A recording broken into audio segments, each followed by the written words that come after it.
वक्रतुंड महाकाय सूर्यकोटि समप्रभा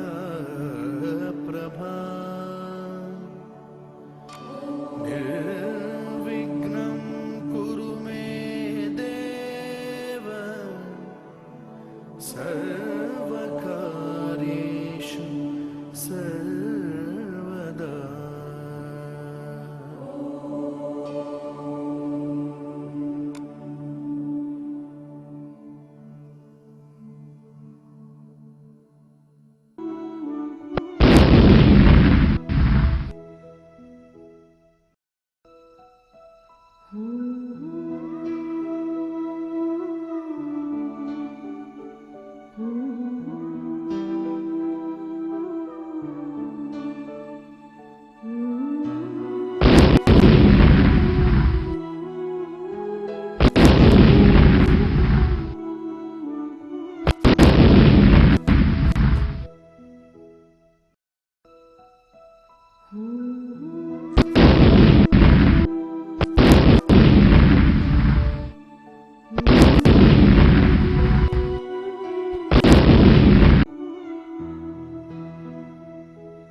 देखिए, अब तक की चर्चा के दौरान हम द्विघात समीकरण का यानी क्वाड्रेटिक इक्वेशन का मतलब समझ चुके हैं, उसको पहचानना समझ चुके हैं, के बारे में समझ चुके हैं।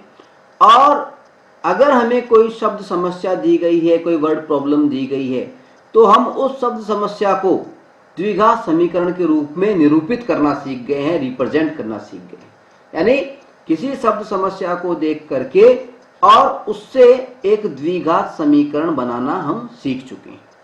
ठीक है, अब हम बात करेंगे द्विघात समीकरण के हल की, सॉल्यूशन की।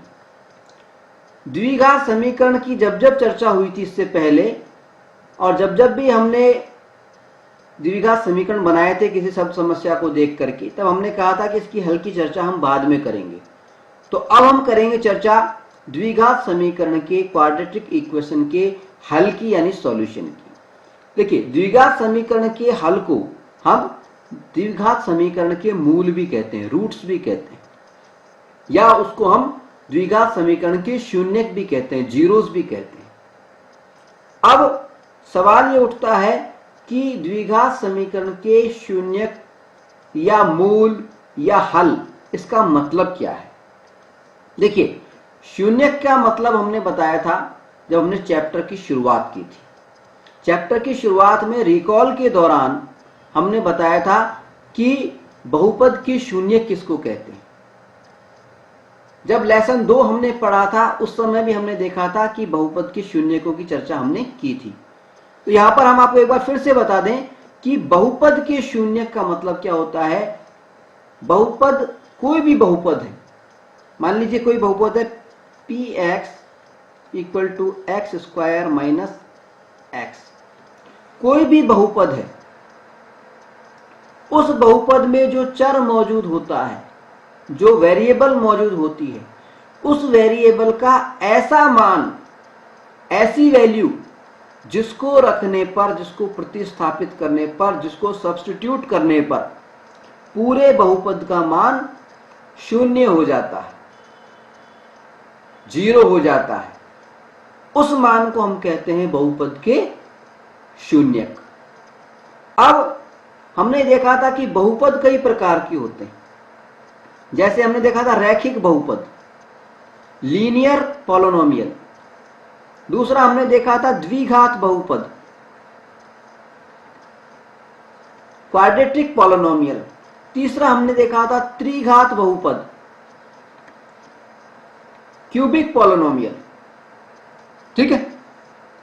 अब अगर रैखिक पॉलिनोमियल है, लीनियर पॉलिनोमियल है, यानी जिसमें बहुपद की घात यानी सबसे बड़ी चर की सबसे बड़ी घात वो एक है, तो उसके अंदर एक शून्यक पाया जाता है, उसमें शून्यकों की अधिकतम संख्या एक पाई जाती है। अगर द्विघात बहुपद है तो हमने बताया था कि उसमें शून्यकों की संख्या दो पाई जाती है। और अगर त्रिघात बहुपद है, पॉलिनोमियल है, तो उसमें बहुपद की संख्या, शून्यकों की संख्या तीन पाई जाती है। और बहुपद की जो शून्यक होते हैं उनको हम अल्फा, बीटा या गामा से प्रदर्शित करते हैं, रिप्रेजेंट करते हैं। ठीक है। अब क्योंकि बात हमारी चल रही है द्विघात समीकरण की, इसलिए अभी हम बात करेंगे द्विघात बहुपद की। क्योंकि हमने आपको यह भी बताया था कि जब भी हम किसी द्विघात बहुपद को जीरो के समतुल्य रखते हैं, जीरो के इक्विवेलेंट रखते हैं, तो वो क्या बन जाता है? एक द्विघात समीकरण बन जाता है। ठीक है। तो यहां पर हम आपको ये बता दें कि किसी भी द्विघात बहुपद के जो शून्यक होते हैं,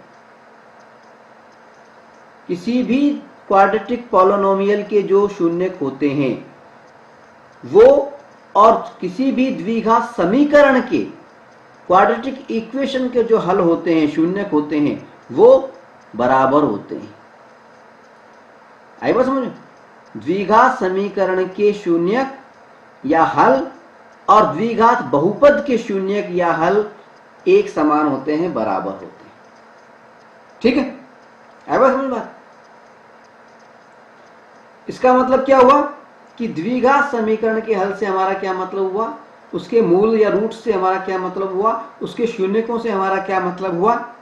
द्विघात समीकरण के शून्यक से हमारा मतलब ये हुआ कि मान लीजिए हमें कोई द्विघात समीकरण दिया हुआ है, मान लीजिए हमें दिया है कोई सा भी द्विघात समीकरण दे रखा है, मान लीजिए ये दे रखा है हमें 2x² - 5x - 3 = 0। ये कोई द्विघात बहुपद था, इसको जीरो के समतुल्य हमने रखा और ये द्विघात समीकरण बना लिया हमने, क्वाड्रेटिक इक्वेशन बना ली हमने। ठीक है। पॉलिनोमियल से इक्वेशन बना ली हमने। ठीक है। अब इसके शून्य का मतलब क्या हुआ, द्विघात समीकरण में मौजूद जो चर है यानी x, ये जो वेरिएबल है, चर यानी वेरिएबल, ये जो वेरिएबल है, इसका ऐसा मान जिसको रखने पर ये पूरा जो समीकरण है इसका मान जीरो हो जाए, उसको हम कहेंगे द्विघात समीकरण का, क्वाड्रेटिक इक्वेशन का सॉल्यूशन या मूल या रूट या शून्यक या जीरोस। ठीक है। अब क्या हो सकता है, देखिए अगर इसको हम करके भी देखना चाहें तो, अब शून्यक कैसे निकालते हैं ये तो हम चर्चा थोड़ी देर बाद में करेंगे।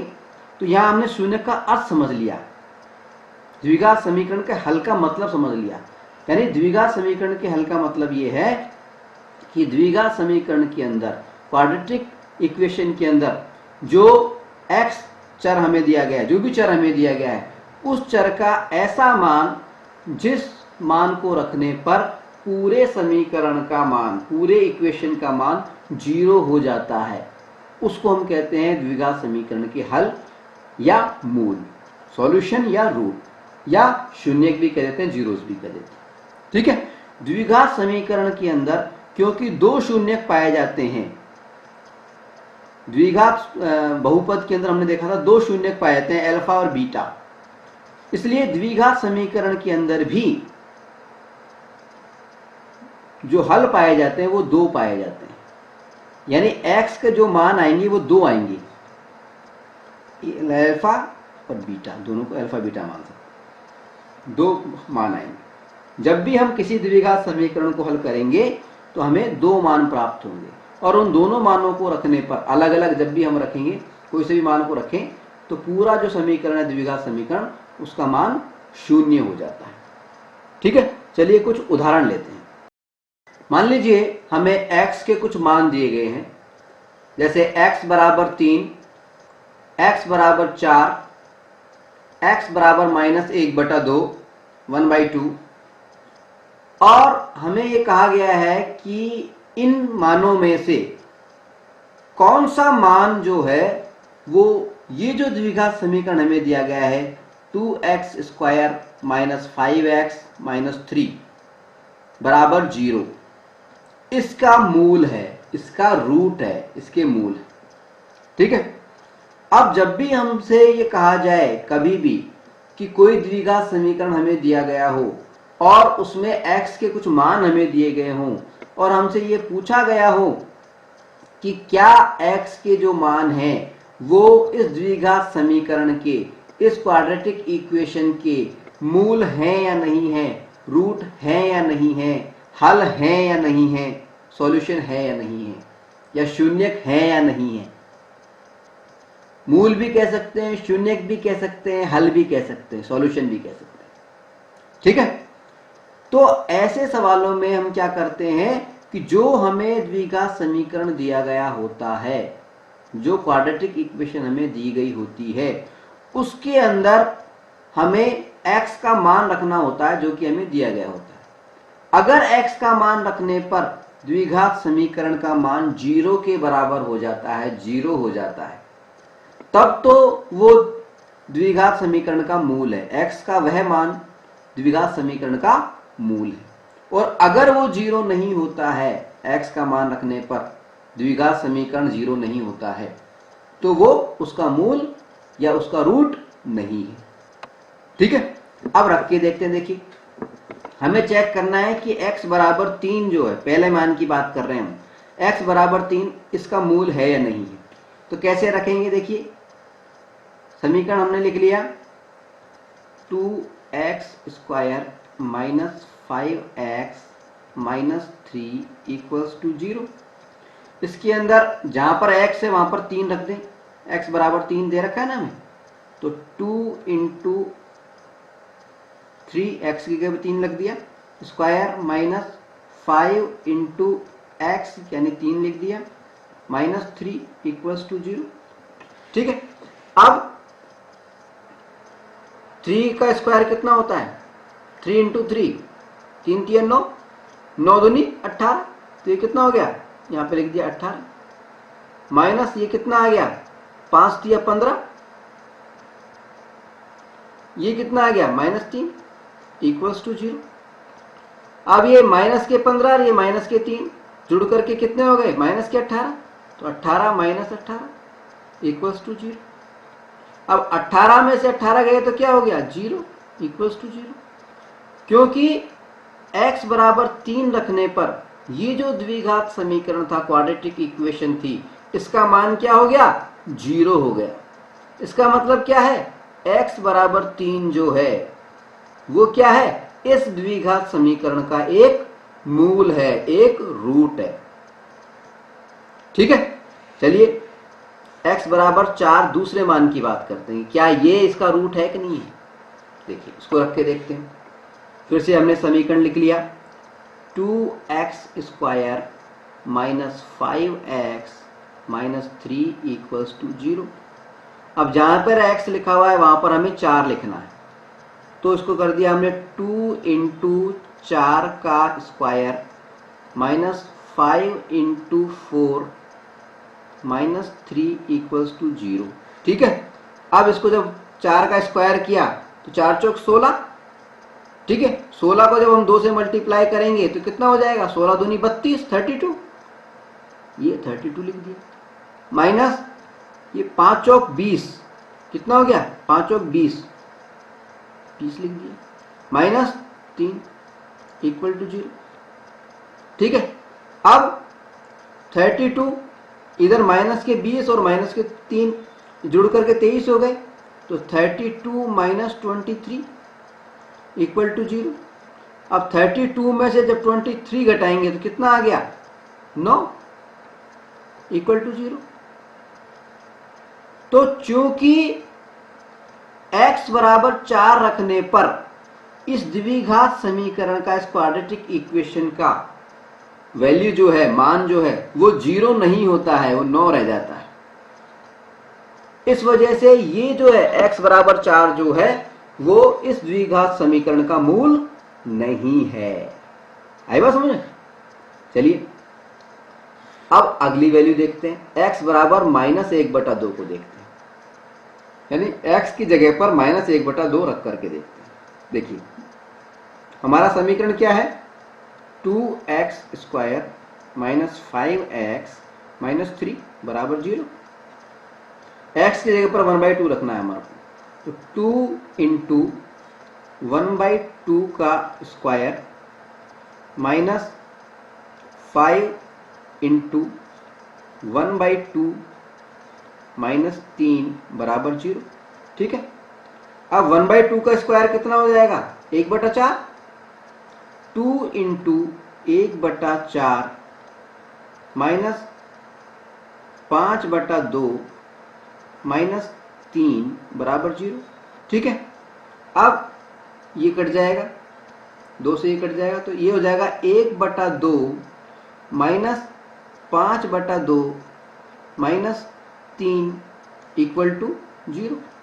अब 3 की जगह 3/1 मान लेते हैं और इसका लघुत्तम ले लेते हैं, एलसीएम ले लेते हैं। ठीक है, लघुत्तम आया 2, तो क्या हो गया, 1 माइनस 5 माइनस 6।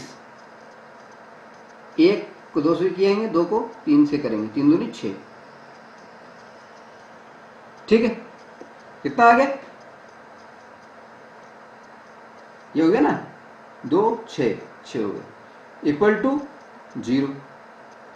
ठीक है, अब क्या हुआ, देखिए अब क्या हुआ, माइनस के 5 और माइनस के 6 11 हो गए, माइनस के 11 में से 1 गया तो क्या आ गया, 10। 10/2 बराबर 0। सो करेंगे तो 5 आ जाएगा, तो 0 नहीं आया ना, 5 आ गया। तो क्योंकि x बराबर -1/2 रखने पर, सॉरी यहाँ पे -1/2 था, हमने यहाँ पे 1/2 ही रख दिया, यहाँ पे -1/2 रखना है हमें, -1/2 यहाँ रखा, -1/2। तो जब हम -1/2 रखेंगे तो यहाँ पर क्या हो जाएगा, ये वाली टर्म प्लस में आ जाएगी, ये प्लस में आ गई, ये वाली चीज प्लस में आ जाएगी, माइनस माइनस प्लस हो गया, ये प्लस में आ गया। और जब इसको करेंगे तो ये क्या आ जाएगा, 5 और 1 6, 6 प्लस के 6 ही माइनस के, यानी 0 आ गया। तो क्योंकि इस द्विघात समीकरण में x बराबर -1/2 रखने पर इस द्विघात समीकरण का मान 0 हो जाता है। इसका मतलब x बराबर -1/2 जो है वो इस द्विघात समीकरण का एक मूल है, एक रूट है, एक शून्यक है, 0 है, या इसका एक हल है, सॉल्यूशन है। ठीक है, चलिए एक और उदाहरण।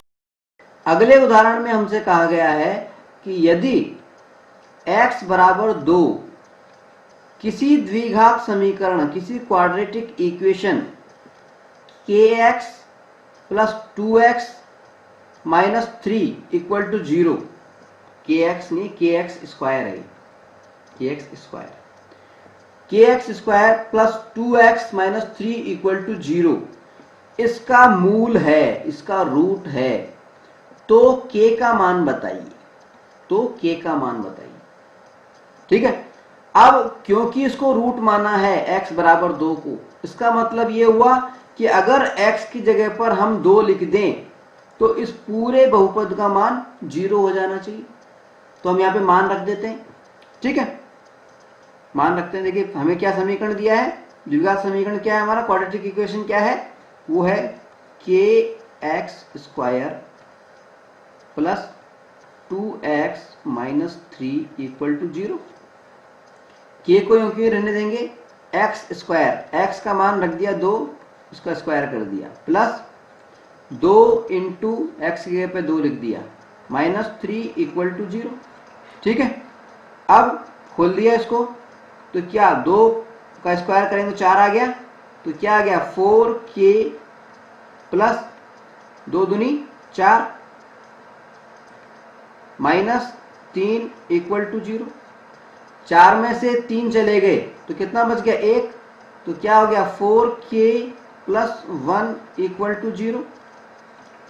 और अगर हम बात करें 4k को यहीं रहने देंगे, प्लस 1 को इधर ले जाएंगे तो बराबर हो जाएगा माइनस का 1। ठीक है, इसके बाद में k बराबर क्या हो गया, k बराबर हो गया -1/4, k का मान आ गया 1/4। ये हो गया हमारा आंसर। ठीक है, तो जब भी इस तरह से कोई k का या किसी भी अल्फाबेट का मान पूछ ले, k क्या है, एक्स स्क्वायर का गुणांक, तो जब भी इस तरह का मान पूछ लिया जाए तो हमें क्या करना होता है, कुछ नहीं, उसको जो भी मान हमें दिया गया है, जिसको हमने शून्य बताया है तो सवाल के अंदर, उस मान को उसमें पुट कर दो और k की वैल्यू उससे आ जाएगी। ठीक है, चलिए एक सवाल। इस उदाहरण में हमसे कहा गया है कि यदि x बराबर 2 और x बराबर 3 किसी द्विघात समीकरण, किसी quadratic equation 3x square minus 2mx plus 2n का मूल है, का रूट है, का सॉल्यूशन है, तो m और n का मान ज्ञात कीजिए। ठीक है, क्या कहा गया है इसमें कि ये जो द्विघात समीकरण है इसके मूल कौन कौन से बताए हैं, x बराबर 2 और x बराबर 3। इसका मतलब ये है कि अगर इस द्विघात समीकरण के अंदर, इस क्वाड्रेटिक इक्वेशन के अंदर अगर हम x बराबर 2 रख दें या फिर x बराबर 3 रख दें तो ये 0 के इक्विवेलेंट आ जाना चाहिए। और जब हम इसको ऐसा करेंगे तो हमें m और n का मान ज्ञात होगा। कैसे ज्ञात करते हैं, आइए देखते हैं। देखिए, सबसे पहले हम x बराबर 2 रखेंगे इस क्वाड्रेटिक इक्वेशन के अंदर।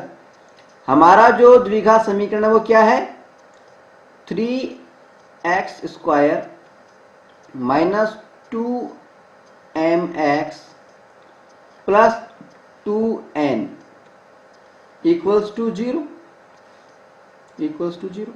ठीक है, अब इसमें x बराबर 2 रख रहे हैं हम मान, तो x बराबर 2 जब हम मान रखते हैं तो क्या हो जाएगा, ये देखिए 3x की जगह पर हमने 2 रख दिया, इसका स्क्वायर कर दिया, माइनस 2mx की जगह पर 2 रख दिया, प्लस 2n इक्वल टू 0।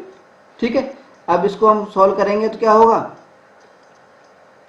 इसको आगे सॉल्व करेंगे हम तो क्या हो जाएगा, 2 का स्क्वायर कितना हो गया 4, 4 को जब 3 से करेंगे तो कितना आ जाएगा 12, तो ये आ गया 12, माइनस 2 और 2 4, m यू क्यों आ गया 4m plus 2n equals to 0। ठीक है, तो ये समीकरण में प्राप्त हो गया, इसको लिख दिया समीकरण नंबर 1। ठीक है, इसी तरह से अब हम समीकरण नंबर 2 रखते हैं, दूसरा समीकरण फाइंड करते हैं।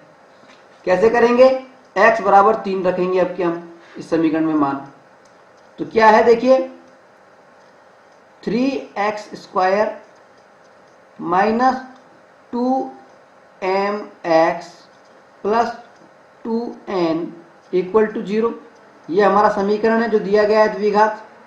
इसके अंदर x की जगह पर 3 रखना है हमें। ठीक है, तो जहां जहां पे भी x है वहां 3 लिख देंगे। 3x की जगह पर 3 लिखा, स्क्वायर माइनस 2m x की जगह पर 3 लिखा, प्लस 2n इक्वल टू 0। ठीक है, आगे सॉल्व करेंगे इसको तो क्या हो गया, 3 का स्क्वायर कितना हो गया 9, 3 3 9, 9 3 27, तो यहाँ आ गया 27, माइनस ये कितना आ गया 3 दूनी 6, 6m इतना आ गया प्लस 2n यूं क्यों रह गया इक्वल टू 0। इसको हमने समीकरण नंबर 2 लिख दिया, इक्वेशन नंबर 2। ठीक है, अब हमें दो समीकरण, दो इक्वेशन प्राप्त हो गई। ठीक है, अब हमें क्या करना है, इन दोनों समीकरणों के माध्यम से m और n का मान ज्ञात करना है। दो समीकरण हमें प्राप्त हैं, तो हमने देखिए दो समीकरण की खासियत क्या है, देखिए इसमें वेरिएबल कौन कौन सी है। देखिए एक वेरिएबल है m और एक वेरिएबल है n। एक तो चर है m और दूसरा चर है n, यानी दो चर हैं, ये दो वेरिएबल हैं। तो हमने जो पिछली प्रश्नावली पढ़ी थी, पिछली एक्सरसाइज जो हमने किया था, पिछला चैप्टर जो हमने किया था, वो क्या था हमारा, दो चर वाले समीकरणों का युग्म। ठीक है, इक्वेशंस इन टू वेरिएबल्स, यही था ना हमारा। अब उसमें हम हल कैसे करते थे इनको, इन दोनों को, किसी भी समीकरण में से, एक समीकरण में से दूसरे समीकरण को घटा दो। घटाना क्यों है, क्योंकि एक टर्म देखिए कॉमन है, 2n इसमें भी है 2n इसमें भी है, इसलिए हम क्या करते थे, आमतौर पर एक टर्म को बराबर मान करके उसको घटा देते थे एक दूसरे में से। ठीक है, कई मेथड होते हैं इसके, लेकिन हम आमतौर पे ऐसा ही करते थे, इसलिए ऐसा ही हम यहां पर भी करेंगे। ठीक है, तो यहां पर हम लिख देंगे, कुछ भी लिख सकते हैं हम, समीकरण एक में से दो को घटा सकते हैं, दो में से एक को घटा सकते हैं। तो हमने लिख दिया यहां पर समीकरण एक में से दो घटाने पर, दो घटाने पर, कोई सा भी कर सकते हैं, फर्क कुछ भी नहीं पड़ेगा। ठीक है, घटाते कैसे हैं, देखिए पहले समीकरण नंबर एक लिखिए। समीकरण नंबर एक लिखा हमने, 12 minus 4m plus 2n equals to 0। ठीक है, ये था समीकरण नंबर एक। अब समीकरण नंबर 2 लिख दिया हमने। दूसरा समीकरण क्या था, 27 minus 6m plus 2n equals to 0। समीकरण नंबर 2 हो गया हमारा। ठीक है, अब इनको घटाना है, हमें माइनस करना है। घटाने का मतलब क्या होता है, माइनस करने का मतलब क्या होता है, घटाते समय चिन्ह बदल जाते हैं। तो प्लस का चिन्ह ये माइनस का बन जाएगा, ये माइनस का चिन्ह ये प्लस का बन जाएगा। ये प्लस का चिन्ह था 27 प्लस का था, ये माइनस का हो गया। ठीक है, अब 2n प्लस का है, 2n माइनस का है, ये तो कट गए। ठीक है, अब 6m प्लस का हो गया और माइनस के 4m हो गए, तो 2m बच जाएंगे प्लस के, प्लस 2m ये बच गया। इधर क्या बच गया, 27 माइनस के हैं और 12 प्लस के हैं, तो 27 में से 12 जब जाएंगे तो कितने आ जाएंगे, माइनस के 15, माइनस 15 इक्वल टू 0। ठीक है, अब पक्षांतर कर लेंगे, 2m इक्वल्स टू कितना आ गया, ये 15 इधर जाएगा माइनस का, तो इधर आ जाएगा प्लस का 15, और m बराबर कितना हो गया, m बराबर 15/2। m का मान क्या प्राप्त हो गया हमें, 15/2। जब m का मान हमें प्राप्त हो गया तो m के मान को किसी भी एक समीकरण में हम रख देते हैं, तो हमें n का मान मालूम चल जाएगा। रखते हैं, देखिए मान लीजिए समीकरण नंबर एक में रख दिया हमने, एक में रख दिया, समीकरण नंबर एक में रख रहे हैं मान। ठीक है, समीकरण नंबर एक क्या है हमारा, 12 माइनस 4m, m की जगह पे हमने लिख दिया 15/2, 15/2। ठीक है, प्लस 2n, प्लस 2n बराबर 0, यही था ना। अब 2 से ये 4 कटेगा तो 2 हो जाएगा, और फिर 2 15 से मल्टीप्लाई होगा तो 30 हो जाएगा। तो क्या आ गया हमारे पास में, 12 माइनस 30 प्लस 2n बराबर 0। ठीक है, अब माइनस के 30 में से 12 जब जाएंगे तो कितना आ जाएगा, माइनस के 30 में से जब 12 जाएंगे तो माइनस के 18 आ जाएंगे, माइनस के 18। ठीक है, प्लस 2n बराबर 0। अब 2n को यहीं रहने दें, माइनस के 18 को राइट हैंड साइड में ले आते हैं, तो प्लस के 18 बन जाएंगे। n बराबर क्या हो जाएगा 18/2, काटेंगे तो 2 नाम 18, 9 आ जाएगा। तो n का मान तो हमारे पास में आ गया 9 और m का मान आ गया हमारे पास में 15/2। ये हो गए हमारे आंसर। ठीक है। इस जैसे सवाल को हल करने के लिए हमें देखिए एक बात ध्यान रखनी है कि जो हमने दो चर वाले रैखिक समीकरण पढ़े थे पिछले अध्याय के अंदर, उनको हल करना आना चाहिए। और हल करने में भी हमें उसमें कई विधियां बताई गई थी। उनमें से भी हमें जो विलोपन विधि थी, हमारी जो विलोपन विधि थी, इलिमिनेशन मेथड जो था, वो हमें आना चाहिए। विलोपन विधि या इलिमिनेशन जो मेथड था जिसमें हम दो चर वाले रैखिक समीकरणों को हल करते थे, उसमें क्या करते हैं हम, जो समीकरण जो हमें दिए गए हैं उसमें से किसी भी, जो उसमें दो चर होते हैं उनमें से किसी भी एक चर को हम बराबर मान लेते हैं, बराबर बना देते हैं।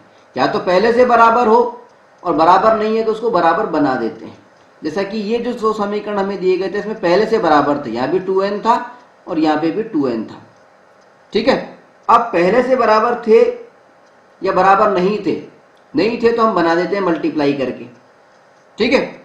मल्टीप्लाई कैसे करते हैं, अगर मान लो बराबर नहीं होते तो हम क्या करते कि दूसरे समीकरण में n का जो गुणांक है उसको तो मल्टीप्लाई कर देते समीकरण नंबर 1 से, और पहले समीकरण के अंदर जो n का गुणांक है उसको मल्टीप्लाई कर देते समीकरण नंबर 2 से।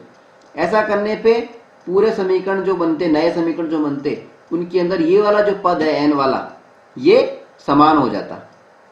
ठीक है। समान करने के बाद में या समान होने के बाद हम क्या करते हैं, एक समीकरण में से दूसरे समीकरण को हम घटा देते हैं। कोई सा भी समीकरण ले सकते हैं, एक में से दूसरे घटा दो या दूसरे में से पहले को घटा दो, कोई फर्क नहीं पड़ता। ठीक है। घटाते समय हम चिन्ह पलट देते हैं और जो टर्म हमारी कॉमन सेम थी वो तो कट जाती है। कटने के बाद में हमें दूसरे जो टर्म बच जाती है उसका वैल्यू मालूम चल जाती है। जैसे n यहाँ पे कट गई थी तो m की वैल्यू हमें मालूम चल गई। ठीक है। m की वैल्यू जब हमें मालूम चल जाती है तो उस m की वैल्यू को किसी भी एक समीकरण में हम जब रखते हैं तो हमें n की वैल्यू यानी अगली जो टर्म बची रही होती है उसकी भी हमें, अगला जो पद होता है, अगली जो हमारी x y z m n कुछ भी होता है उसका हमें वैल्यू मालूम चल जाता है। तो इस प्रकार के सवाल आगे भी आएंगे जिसमें हमें समीकरणों को आपस में घटाना होगा। तो ऐसे सवालों को हल करने के लिए हमें जो दो चर वाले रैखिक समीकरण थे उसमें उनको हल करने में जो हमने इल्यूमिनेशन मेथड, विलोपन विधि अपनाई थी, उसको हमें ढंग से आना चाहिए ताकि हम आसानी से इस तरह के सवालों को हल कर सकें। चलिए आगे बढ़ते हैं। अब हम बात करेंगे द्विघात समीकरण के यानी क्वाड्रेटिक इक्वेशन के हल पर या उसके मूल पर या उसके शून्यकों पर, उनको हम कैसे ज्ञात करते हैं। किसी द्विघात समीकरण का हल, मूल या शून्यक, सॉल्यूशन, रूट या जीरोस हम कैसे ज्ञात करते हैं इन विधियों पर। देखिए, कोई भी द्विघात समीकरण हमें दिया गया हो, कोई भी क्वाड्रेटिक इक्वेशन हमें दी गई हो, अगर हम उसका हल निकालना चाहते हैं, अगर हम उसका सॉल्यूशन निकालना चाहते हैं, अगर हम उसका मूल निकालना चाहते हैं, रूट निकालना चाहते हैं, तो हमें दो विधियों का हम उपयोग कर सकते हैं। पहली विधि कौन सी है? पहली विधि है मध्य पद विभाजन के माध्यम से गुणनखंडन। पहली जो विधि है वो है फैक्टराइजेशन। और फैक्टराइजेशन कैसे किया जाता है? मध्य पद विभाजन के माध्यम से, मिडिल स्प्लिटिंग टर्म के माध्यम से, जिसकी चर्चा हम चैप्टर की शुरुआत में रिकॉल में भी कर चुके हैं। इसके अलावा लेसन नंबर जो हमारा 2 था बहुपद वाला, कक्षा 9 के अंदर, उसमें भी हमने मध्य पद विभाजन को समझा था। ठीक है। अब मध्य पद विभाजन का एक तो विधि है मध्य पद विभाजन वाली, और दूसरी विधि जो है वो है पूर्ण वर्ग बनाने की विधि। पूर्ण वर्ग बनाने की विधि से द्विघात समीकरण को हल करना। ठीक है, कंप्लीटिंग स्क्वायर मेथड, पूर्ण वर्ग बनाने की विधि। ठीक है, ये जो कंप्लीटिंग स्क्वायर मेथड था, पूर्ण वर्ग बनाने की विधि थी, इसको किसने दिया था, इसका प्रतिपादन किसने किया था? श्रीधराचार्य ने। श्रीधराचार्य एक भारतीय गणितज्ञ थे, उन्होंने ये पूर्ण वर्ग बनाने की विधि से द्विघात समीकरणों को हल करना हमें बताया था।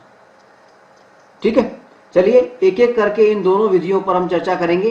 पहले हम बात करेंगे गुणनखंडन विधि की, जिसमें हम मध्य पद विभाजन के माध्यम से गुणनखंड करते हैं और किसी भी द्विघात समीकरण का हल ज्ञात करते हैं, उसके रूट ज्ञात करते हैं, मूल ज्ञात करते हैं या उसके शून्य ज्ञात करते हैं। गुणनखंडन विधि से यानी फैक्टराइजेशन मेथड से मध्य पद विभाजन का उपयोग करते हुए, मिडिल स्प्लिटिंग टर्म का उपयोग करते हुए हम द्विघात समीकरण का यदि हल करना चाहते हैं तो उसके लिए हमें कुछ बातें मालूम होनी चाहिए।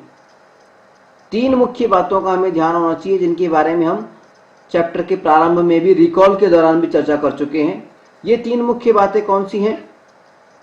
एक तो हमें क्या आना चाहिए, नंबर 1 हमें आना चाहिए द्विघात समीकरण का मानक रूप। द्विघात समीकरण के मानक रूप से तुलना, के मानक रूप से तुलना करना। कोई भी द्विघात समीकरण हमें जब दिया गया है तो उसकी तुलना हम मानक रूप से कैसे करते हैं। उदाहरण के लिए मानक रूप क्या होता है, स्टैंडर्ड फॉर्म क्या होती है द्विघात समीकरण की, हम जानते हैं वो होती है ax square plus bx plus c बराबर 0। ठीक है, अब पहली बात तो ये कि जब भी कोई द्विघात समीकरण हमें दिया गया है तो वो इस रूप में लिखा हुआ होना चाहिए, इस रूप में लिखा हुआ होना चाहिए। ठीक है, अब मान लीजिए हमें कोई दूसरा समीकरण दिया हुआ है, द्विघात समीकरण हमें दिया हुआ है 6x square minus 7x minus 3 equal to 0। ठीक है, अब इसकी तुलना इससे कैसे करेंगे? इस तुलना करने का मतलब है इस मानक रूप में जो a, b और c मौजूद है, ये क्या है, कांस्टेंट है। ठीक है, ये क्या है, अचर राशियां हैं, गणितीय अंक है। ये देखना है कि दूसरा जो समीकरण हमें दिया गया है ये एक्स स्क्वायर वाला, ये वाला, इसके अंदर a का मान क्या है, a बराबर 6 है। b का मान क्या है, b बराबर x का गुणांक है b। ठीक है, तो b बराबर कितना लिखा हुआ है इसमें, -7। और c की जगह पे क्या लिखा हुआ है, c की जगह पे यहाँ पे क्या लिखा हुआ है, -3। ठीक है, तो द्विघात समीकरण के मानक रूप से तुलना का मतलब ये है कि द्विघात समीकरण के a, b और c इनका मान ज्ञात करना। a क्या है, एक्स स्क्वायर का गुणांक, तो इसमें देखना है कि इसमें एक्स स्क्वायर का गुणांक क्या है, हमने देखा 6 आ गया। b क्या है, x का गुणांक, तो इसमें देखना है कि x का गुणांक क्या है, ये है -7। ठीक है, c क्या है, अचर पद है, कांस्टेंट है, वो क्या है इसमें देखिए -3, तो हमने -3। ठीक है, ये तो है तुलना करने का तरीका, एक तो हमें ये आना चाहिए। ठीक है, दूसरी बात हमें क्या आनी चाहिए, दूसरी बात हमें जो आनी चाहिए वो है पूर्णांकों का जोड़, इंटीजर्स का जोड़, पूर्णांकों का जोड़, इंटीजर्स का एडिशन।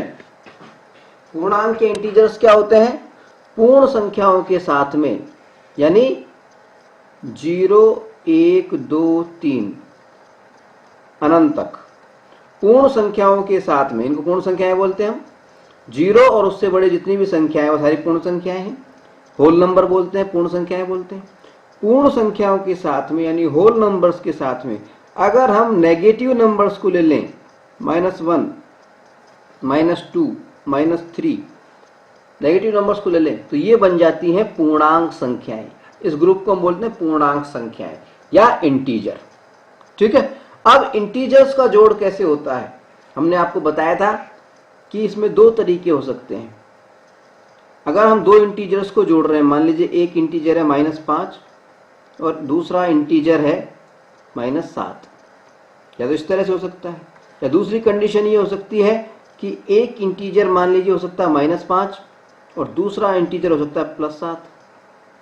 दो कंडीशन हो सकती है चिन्ह के हिसाब से। दोनों के चिन्ह समान भी हो सकते हैं, दोनों के चिन्ह असमान भी हो सकते हैं। अगर समान चिन्ह है तो चिन्ह तो कुछ नहीं बदलता, सेम रहता है माइनस, और सामान्य रूप से जैसे अपन जोड़ते हैं 7 और 5 12, इस तरह से -12 हो जाता है अगर चिन्ह समान है तो, ठीक है। लेकिन अगर चिन्ह असमान हो तो बड़ी संख्या में से, बड़े अंक में से छोटा अंक घट जाता है, बड़ी नंबर में से छोटा नंबर घट जाता है। बड़ा नंबर है 7, छोटा नंबर है 5, तो बड़े में से छोटा घटाया, यानी 7 में से 5 घटाया तो आया कितना, 2। और चिन्ह किसका आता है, चिन्ह बड़ी संख्या का आता है। बड़ी संख्या का चिन्ह कौन सा है, यहाँ पर 7 का चिन्ह कौन सा है, प्लस। प्लस अगर लगाना चाहे तो लगाएं, प्लस नहीं लगाएंगे तब भी उसको प्लस ही माना जाता है, ठीक है। इस तरह से पूर्णांकों का जोड़ हमें आना चाहिए, ठीक है। इसके अलावा हमें और क्या आना चाहिए, तीसरी चीज हमें आना चाहिए अभाज्य गुणनखंड निकालना। अभाज्य गुणनखंडन, प्राइम फैक्टराइजेशन, गुणनखंडन, अभाज्य गुणनखंडन हमें आना चाहिए। ये भी हम आपको बता चुके हैं। अभाज्य गुणनखंड कैसे निकालते हैं, मान लीजिए हमें कोई संख्या दी गई है 224, 224, इसके अभाज्य गुणनखंड निकालने हैं। तो किस तरह से निकालते हैं हम, बिल्कुल सिंपल है, इसको इस रूप में लिख देंगे पहले तो हम, और इसको जो डिवाइड करेंगे वो सबसे छोटी अभाज्य संख्या से करेंगे। अब सबसे पहले हमें मालूम होना चाहिए अभाज्य संख्या कौन सी होती है। अभाज्य संख्या का मतलब है, जिसमें नाम ही स्पष्ट है, अभाज्य, जो कि भाज्य ना हो, जो कि डिवाइजेबल ना हो। तो डिवाइजेबल ना हो किससे, किसी भी संख्या से डिवाइजेबल ना हो सिवाय एक या उसके स्वयं के। यानी ऐसी संख्याएं कौन सी हैं, जैसे 2, ये किसी से डिवाइजेबल नहीं, या तो 1 से डिवाइजेबल है या स्वयं 2 से डिवाइजेबल है, ठीक है। 2 हो गई, 3 हो गई, 5 हो गई, 7 हो गई, 11 हो गई। ये जो संख्याएं हैं ये सब अभाज्य संख्याएं कहलाती हैं, क्योंकि इनके अंदर एक के और स्वयं इनके अलावा किसी भी अन्य संख्या का भाग नहीं जाता है। इनको बोलते हैं हम अभाज्य संख्या, या अंग्रेजी में बोलते हैं प्राइम नंबर, ठीक है। तो सबसे छोटी अभाज्य संख्या का इसमें भाग लगाना है। सबसे छोटी अभाज्य संख्या हमें नजर आ रही है 2 है, तो उसको हम यहाँ पे 2 से भाज्य, 1, 2 एकम 2, 2 एकम 2, 2 दूनी 4, ठीक है। फिर वापस से जो संख्या आई इसको वापस से सबसे छोटी अभाज्य संख्या से करेंगे, वापस से 2 कर दिया, 2 पंजे 10, 2 छीं 12।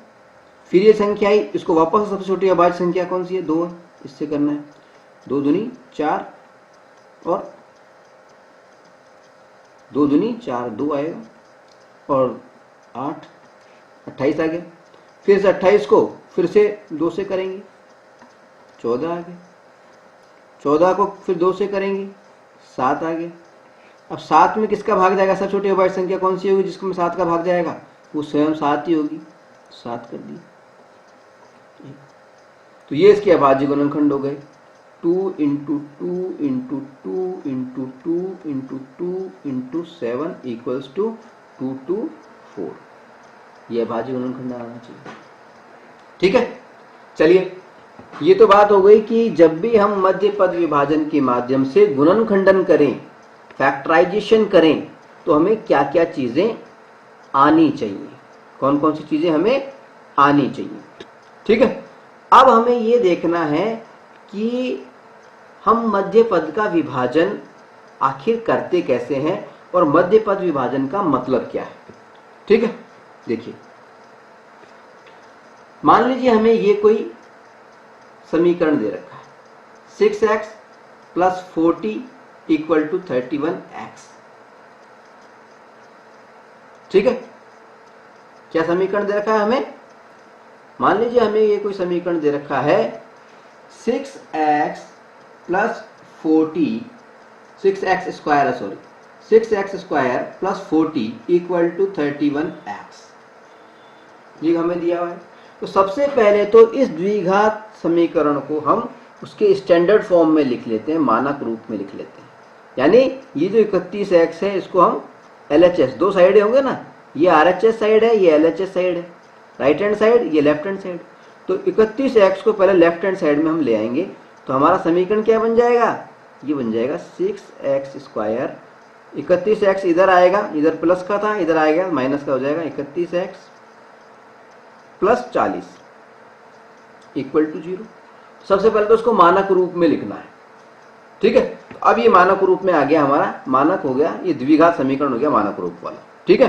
अब हमें क्या करना है, अब इसके फैक्टर निकालने के लिए हम उपयोग कर रहे हैं मध्य पद विभाजन, मध्य पद का विभाजन। तो मध्य पद का विभाजन कैसे किया जाता है ये हमें समझना है। यानी मध्य पद के विभाजन की शर्त क्या है कि ये जो 31x है, मध्य पद कौन सा है इसका, 31, कितना है 31, मध्य पद का गुणांक देख लीजिए कितना है 31, माइनस का 31। तो माइनस का जो 31 है, इस माइनस के 31 को हमें दो भागों में बांटना है, दो भाग में। यानी मान लीजिए एक भाग P है और दूसरा भाग Q है, ठीक है। तो इस 31 को, माइनस के 31 को हमें दो भागों में बांटना है, P और Q, ठीक है।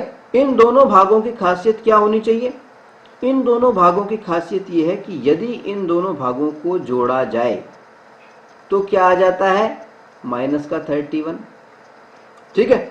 और अगर इन दोनों को मल्टीप्लाई किया जाए, P इंटू Q किया जाए, तो क्या आ जाता है, वो आ जाता है x स्क्वायर का जो गुणांक है ये, यानी a, और अचर पद जो है यानी 14 यानी c, इन दोनों का गुणांक यानी a इंटू सी, इसके बराबर आ जाता है। a इंटू सी कितना है, जैसे यहां पर देखें तो हम 40 को 6 से करेंगे तो 6 चौक 24, 240। यानी हमें एक ऐसे दो भाग करने हैं -31 के कि यदि उन दोनों को जोड़ा जाए तो -31 आ जाए, और उन दोनों को मल्टीप्लाई किया जाए तो 240 आ जाए, ठीक है। आया बात समझ। अब ये कैसे आएगा, प्राप्त कैसे होगा, देखिए अब इसको डिवाइड करने का जो तरीका है, अर्थ तो आप समझ गए कि मध्य पद विभाजन में हमें करना क्या है, मिडिल स्प्लिटिंग टर्म में हमें करना क्या है, ये तो आप समझ गए, ठीक है। अब बात आती है कि इसको हम कैसे करते हैं, करना क्या है ये तो हम समझ गए, लेकिन करते कैसे, ये जो भी हम अब करने जा रहे हैं वो सारा रफ कार्य हमें करना है, रफ में करना है, इसको फेयर में नहीं करना है। फेयर में तो सिर्फ हमें एक तो ये लिखना है, इसके बाद में हमें सीधा लिख देना है मध्य पद विभाजन के द्वारा, ठीक है। तो अभी जो रफ में क्या काम करना है मध्य पद को विभाजित करने के लिए, वो आप समझ लीजिए। उसमें हमें टोटल मिलाकर के 4 बातें करनी होगी। पहली बात क्या करनी होगी, पहली बात नंबर 1, हमें AC ज्ञात करना होगा, A इंटू C ज्ञात करना होगा।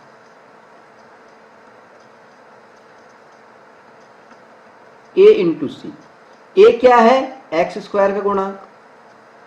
A क्या होता है, एक्स स्क्वायर का गुणांक। कोई भी द्विघात समीकरण है उसमें एक्स स्क्वायर का गुणांक वो A होता है। तो A कितना हो गया इसमें, 6। C कितना है, C होता है अचर पद, तो इसमें C कितना है 40, तो यहां पे लिख दिया 40। इन कुल मिलाकर ये हो गया 240। AC कितना हो गया 240, ठीक है। अब हमें क्या करना होता है, ये जो AC आया है इसके अभाज्य गुणनखंड निकालने होते हैं।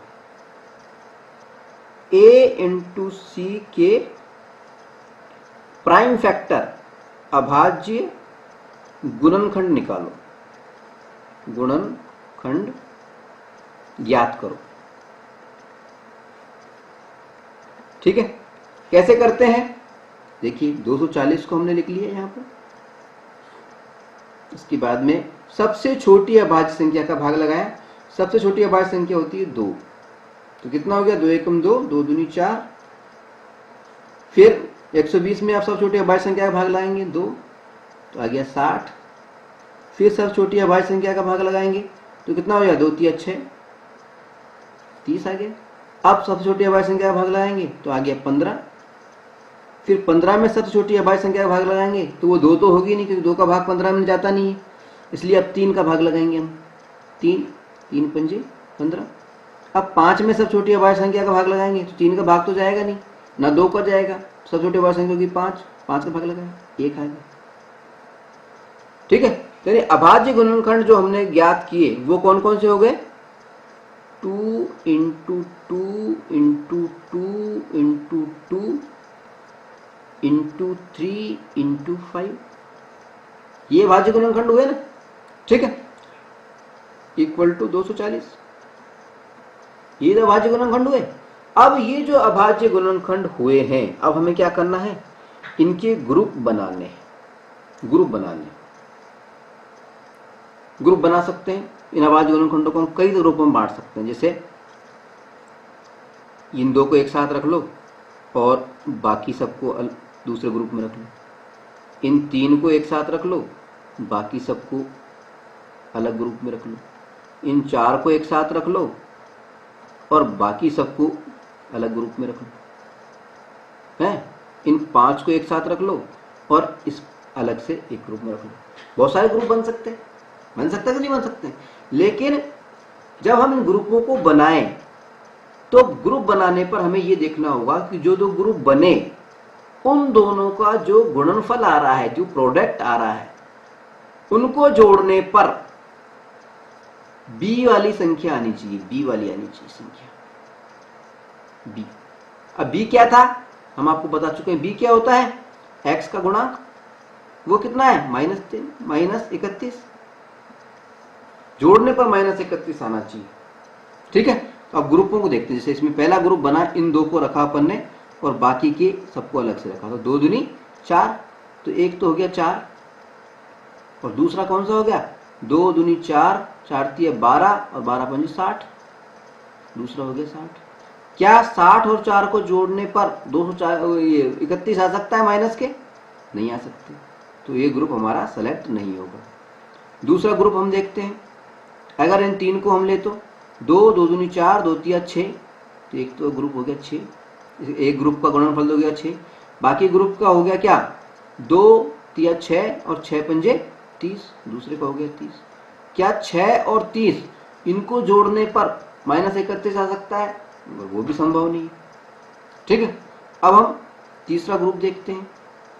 इसमें चारों हमने ये ले लिए, चारों 2 × 2 × 2 × 2, 2 दूनी 4, 4 दूनी 8, 8 दूनी 16, तो ले लिया, एक तो हो गया 16, एक का गुणनफल तो हो गया 16। दूसरे ग्रुप के क्या बचे, 3 पंजे 15। ठीक है, क्या इस ग्रुप के अगर हम जोड़ें तो क्या 31 आ सकता है, बिल्कुल आ सकता है। 16 और 15 को अगर हम जोड़ें तो 31 आ जाता है। ठीक है, तो यानी सेलेक्ट कौन सा करना है हमें ग्रुप, 16 और 15 वाला। ठीक है, लेकिन अब क्योंकि हमें लाना है -31, इसलिए क्या करना है हमें, दोनों के दोनों माइनस के होने चाहिए। ग्रुप तो सेलेक्ट कर लिया हमने, लेकिन अब चिन्ह की बात आ रही है कि ये दोनों माइनस के होंगे प्लस के होंगे। हमें लाना है -31। अब -31 कब आएगा, कि जब इन दोनों के चिन्ह समान हो। अगर असमान हुए तो घट जाएंगे ये, इसलिए चिन्ह समान होने चाहिए।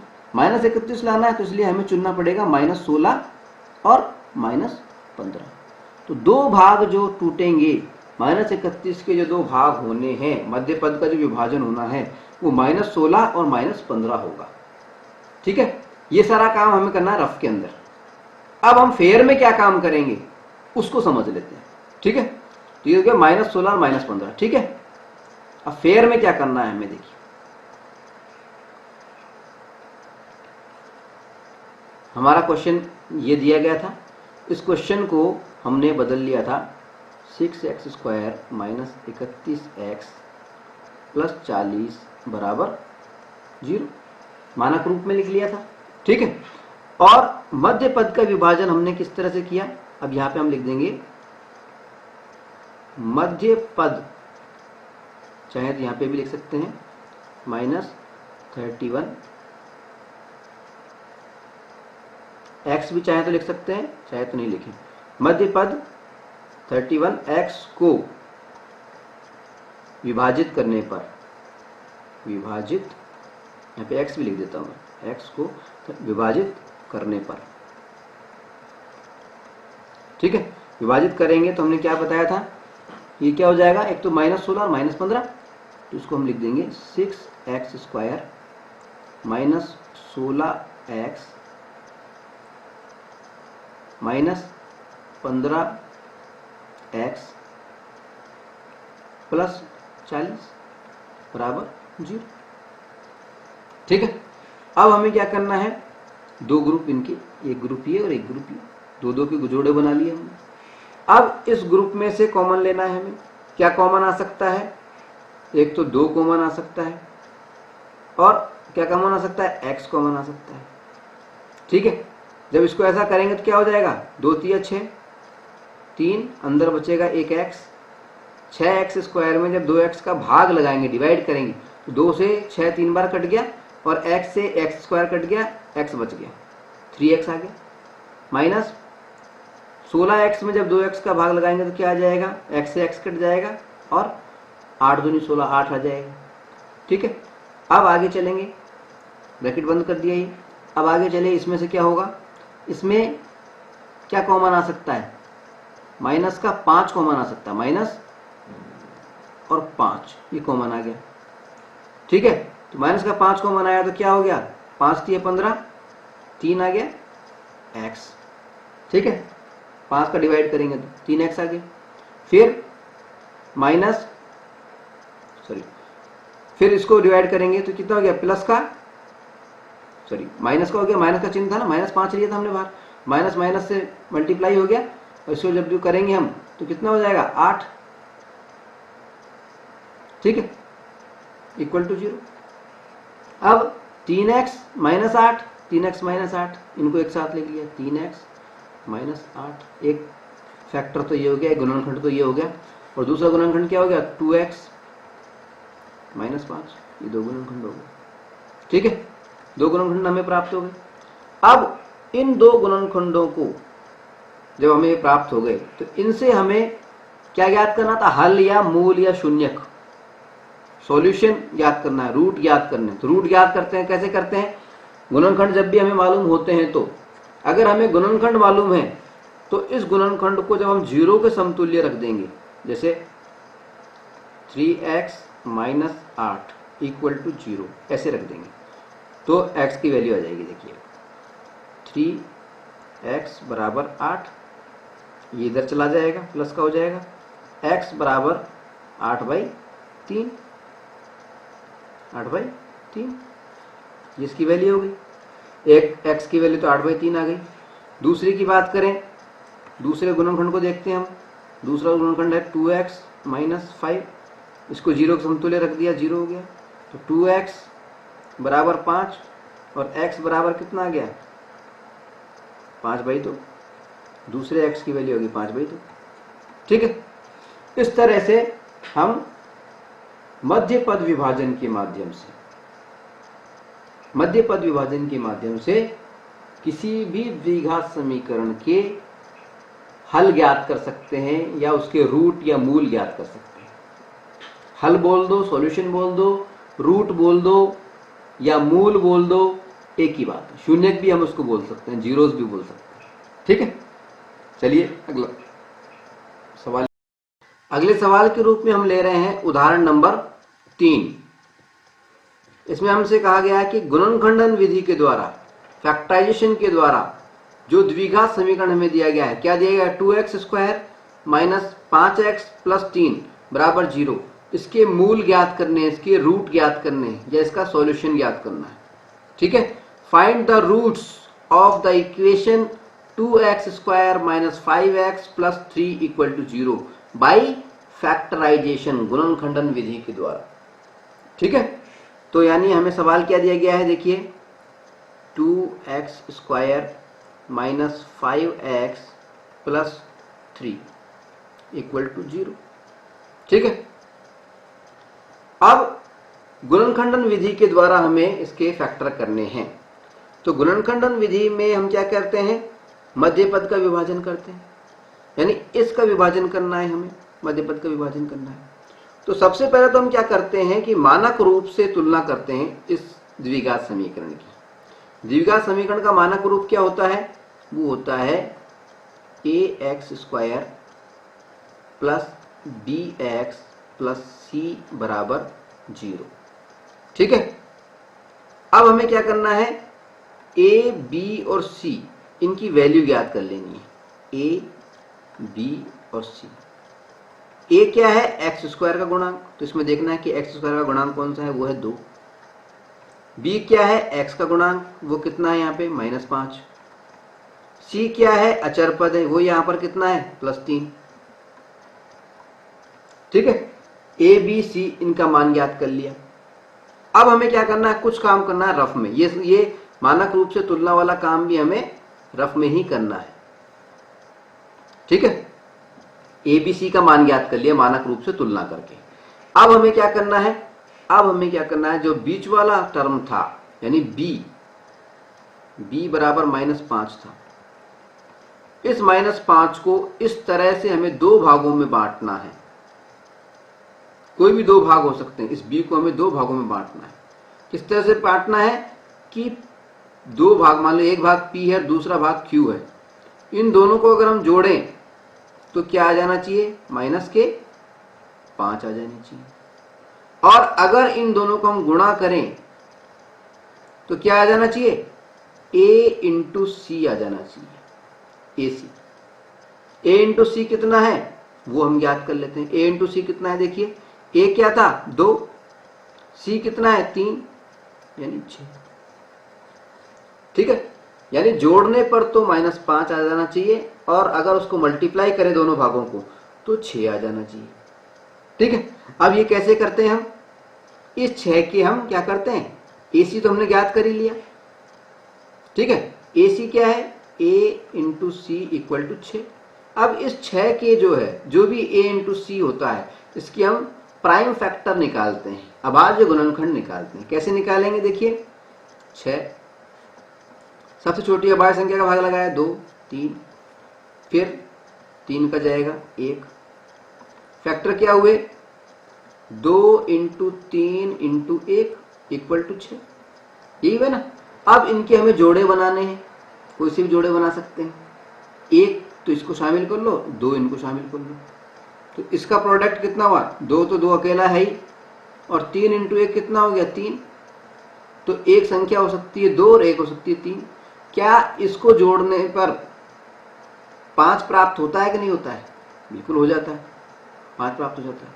लेकिन हमें प्राप्त करने माइनस के 5, यानी इन दोनों को माइनस में लेना पड़ेगा। माइनस का 2 मान लो और माइनस का 3 मान लो, तब दोनों को जब हम जोड़ेंगे तो पूर्णांकों का हम जोड़ जानते ही हैं, दोनों तरफ चिन्ह माइनस के हैं, इसलिए आप सामान्य तौर पर जैसे हम जोड़ते हैं वह जुड़ जाएंगे, 3 और 2 5 हो जाएंगे और चिन्ह माइनस का आ जाएगा। ठीक है, तो फैक्टर क्या है हमारे पास में, वो मध्य पद को विभाजन करने पर कौन कौन से भाग आए, p बराबर -2 मान लें और q बराबर -3 मान लें, ये दो भाग आ गए, -2 और -3। ठीक है, ये यहाँ तक का काम हमें रफ में करके रखना है कि क्या विभाजित, उसके फैक्टर कैसे करने, उसके दो भाग कौन कौन से होंगे, ये डिसाइड करना है, ये रफ में करना है। अब हमें किस तरह से करना है वो देखिए। सवाल को हम लिख देता हूं, 2x² माइनस 5x प्लस 3 बराबर 0। इसके बाद में हम लिखेंगे मध्य पद विभाजित करने पर,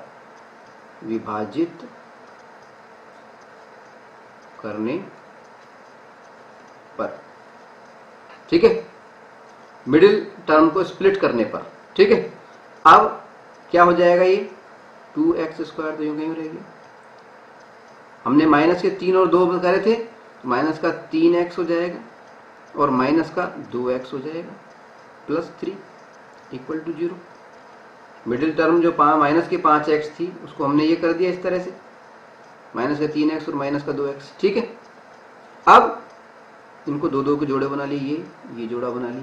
ठीक है, गुणनखंड निकाल रहे हैं अब हम इनके, तो इन दोनों में से क्या कॉमन आ रहा है, देखिए क्या कॉमन आ रहा है, x कॉमन आ रहा है, x कर दिया, x कॉमन आया तो इसमें क्या बच गया 2x, इधर माइनस का चिन्ह क्यों आ गया, x से x कट गया 3 आ गया। ठीक है, इसमें से क्या कॉमन आ रहा है, इसमें से -1 कॉमन आ रहा है, -1, 2x माइनस 1 का जब इसे करेंगे 3 आ जाएगा इक्वल टू 0। ठीक है, 2x माइनस 3 अंदर है, ये एक ब्रैकेट ये है, 2x माइनस 3 ये ब्रैकेट है, इन दोनों में कॉमन ले लिया अपन ने, दोनों कॉमन ले लिया तो क्या आ गया, एक तो हो गया 2x माइनस 3, इसको कॉमन ले लिया तो बाकी क्या बच गया x माइनस 1 बराबर 0। यानी दो फैक्टर हमारे पास में क्या क्या आ गए, एक तो आ गया 2x माइनस 3, ठीक है, और दूसरा फैक्टर कौन सा आ गया x माइनस 1। ठीक है, अब हमें ज्ञात करने हैं मूल, ये तो गुणनखंड प्राप्त हुए हैं हमें, अगर हमें गुणनखंड दे रखे हैं तो मूल कैसे ज्ञात करते हैं, रूट्स कैसे ज्ञात करते हैं, हल कैसे ज्ञात करते हैं, यानी x की वैल्यू कैसे ज्ञात करते हैं, बिल्कुल सिंपल है। ये जो भी गुणनखंड हमें प्राप्त हुआ है इसको जीरो के समतुल्य रख दो अलग अलग। तो पहले इसको रखते हैं हम जीरो के समतुल्य, ये हो गया 2x माइनस 3 इक्वल टू 0, इधर हो गया x माइनस 1 इक्वल टू 0। ठीक है, अब 2x को यहीं रहने देंगे, 2x बराबर माइनस के 3 इधर जाएंगे तो प्लस के 3 हो जाएंगे, x बराबर 3/2। ठीक है, इधर क्या होगा, x बराबर ये माइनस का 1 इधर चला जाएगा राइट हैंड साइड के अंदर तो प्लस का 1 हो गया। ठीक है, तो x का मान 1 आ गया और दूसरा मान आ गया 3/2। ठीक है, ये इसके हो गए आंसर।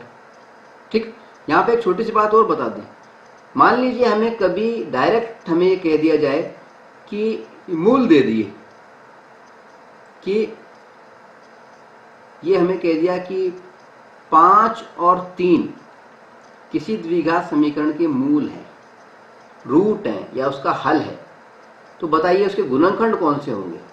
तो सिंपल है, 5 और 3 इसके मूल बता रहे हैं अपन, मूल बता रहे हैं, इसका मतलब ये हो गया x बराबर 5 है या फिर x बराबर 3 है। तो गुणनखंड जब हम निकालते हैं तो उसको पक्षांतर करके इधर ले जाते हैं, तो x माइनस 5 ये गुणनखंड तो ये हो गया, और ये जब इधर आएगा तो x माइनस 3 ये गुणनखंड होगा। तो हमें गुणनखंड को देख करके और मूल ज्ञात करने आने चाहिए, और मूल को देख करके गुणनखंड ज्ञात करने आने चाहिए। बिल्कुल सिंपल है, अगर मूल हमें दे रखे हैं गुणनखंड पूछता है तो मूल को हम साइड चेंज करके ले आते हैं पक्षांतर के द्वारा, तो वह गुणनखंड बन जाते हैं। ठीक है, और अगर हमें गुणनखंड दे रखे हैं तो उस गुणनखंड को 0 के इक्विवेलेंट रखने पर हमें मूल प्राप्त हो जाते हैं। ठीक है, इस बात को हमें याद रखना है। चलिए आगे बढ़ते हैं।